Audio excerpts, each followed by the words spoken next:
Dalam nama Bapa dan Putra dan Roh Kudus. Amin. Shalom Alehim.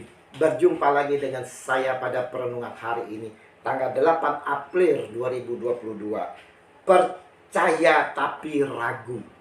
Bacaan liturgi hari ini diambil dari kitab Yeremia 20 ayat 10 sampai dengan 13 dan Injil Yohanes 10 ayat 31 sampai dengan 42.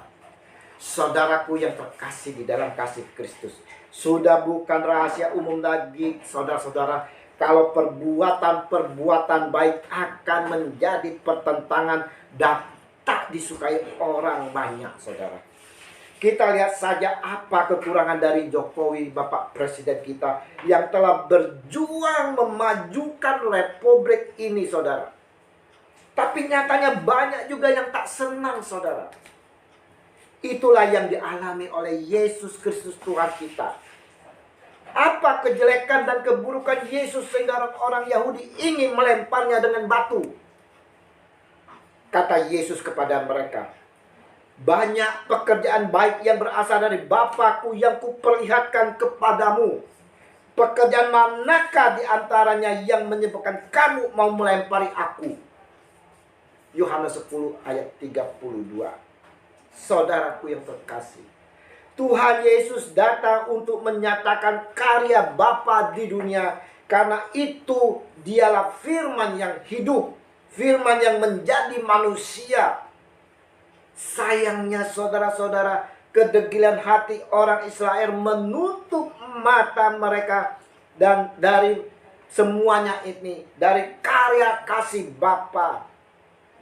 Tidak sedikit juga dari kita saudara-saudara yang telah berimankan akan Yesus pun ragu.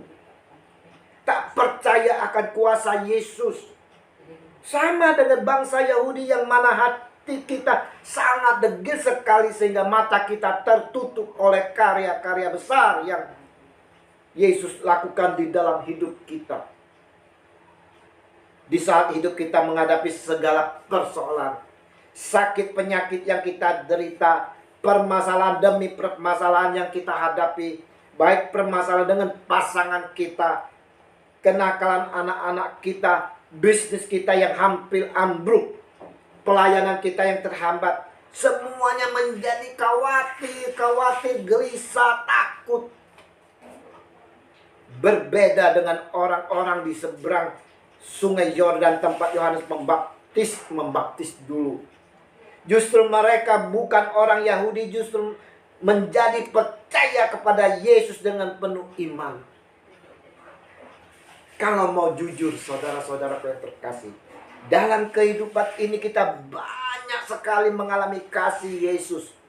Berkat-berkat yang kita terima sepanjang hari, yang tak terduga-duga saudara. Begitu banyak. Apakah kita masih mengharapkan tanda bukti mukjizat serta penyertaan Tuhan Yesus di dalam kehidupan kita ini, saudara? Di manakah iman dalam hidup kita, saudara? Dalam kehidupan kita, kita sendiri sering mendatangkan permasalahan itu di dalam pikiran kita. Kita membawa masalah itu sendiri, saudara. Kita masih khawatir tentang hari ini dan hari esok. Hari ini mau makan apa? Besok mau makan apa?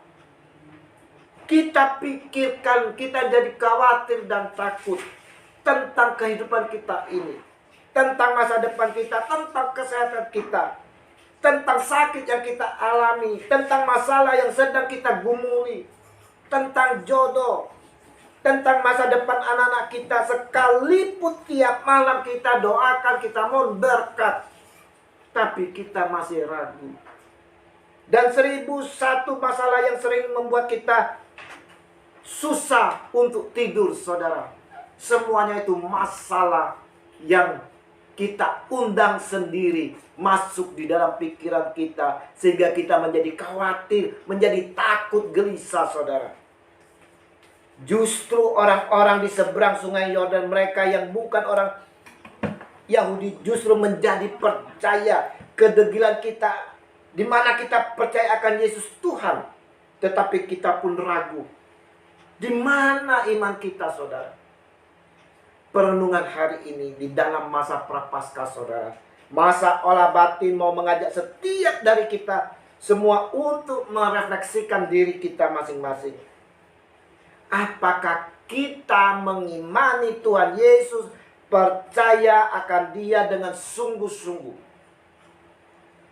Mengapa kita masih khawatir akan hidup kita ini, saudara? Kalau kita telah mengimani dan percaya akan Dia, apakah kita yang mengimani Dia sebagai Tuhan Juru Selamat, tapi kita ragu, saudara? Apakah kita masih mau tanda-tanda dan mukjizat-mukjizat itu, saudara?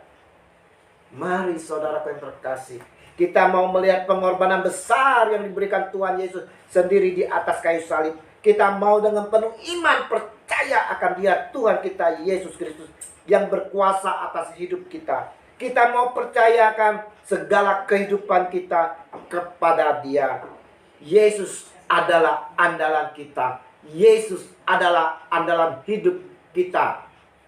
Mari kita mau serahkan hidup kita hanya di dalam penyertaan Dia. Tuhan Yesus, ampuni kami yang masih sering khawatir dalam menjalani hidup ini.